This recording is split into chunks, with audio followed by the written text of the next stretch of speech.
కాకపోతే ప్రజలు కూడా ఒకటి ఆలోచించుకోవాలి. విషయం ఏంటంటే మేము కులకరణలో పాల్గొనకపోతే ఏమవుతుంది అనుకుంటే మీ వివరాలు ఉన్నాయి కదా, ఈ వివరాలను ఎంటర్ చేసుకోకపోతే మీకు సేమ్ స్కీములు రావాలి, ఏం కథ రావాలి, ఏం కావాలో ప్రభుత్వానికి తెలవాలి కదా, అన్ని పోతే లెక్క మీకు అర్థమైతలేదు. ప్రధానంగా బీసీ, ఎస్సీ, ఎస్టీ, మైనారిటీ మీరే మెజారిటీ, మీరే పాల్గొనకపోతే కష్టమవుతుంది.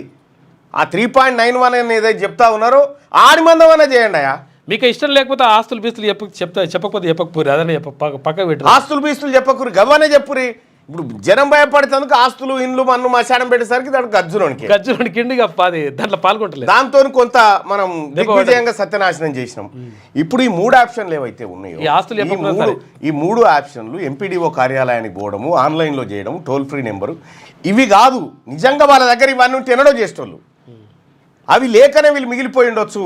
కాకపోతే ఎమ్యునరేటర్ని సపరేట్గా పెట్టి పాత ఎమ్యునరేటర్లు ఎవరైతే ఉన్నారో వాళ్ళకే మళ్ళొక్కసారి పిలుపునిచ్చి నేను కనుక్కున్నా, చాలా ఏది ఆఫీసర్లతో కనుక్కున్నా, కాలేదు సార్, సర్కారు చెప్పింది అంత కాలేదు, మా తన కాలే మేమే చెప్తున్నాం కదా సార్ కుల్లా అని చెప్తా ఉన్నారు.